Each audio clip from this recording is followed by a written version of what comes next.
মহা তপস্বিনী সুবল কন্যা, আমি মহা হতভাগিনী দুঃখী মাতা আজ তোমাকে অভিশাপ দিচ্ছি। যে প্রকারে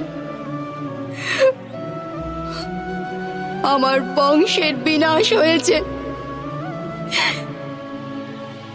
সেই প্রকারে তোমার চোখের সামনে তোমার যাদব বংশের বিনাশ হবে।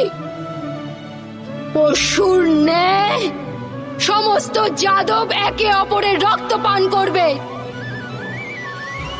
আর বাছুরের ন্যায় সমস্ত যাদব বালক ক্রন্দন করবে। ওদের অশ্রু মুছিয়ে দেওয়ার কেউ থাকবে না। তোমার নগরীয় সমুদ্রে নিমজ্জিত হবে, আর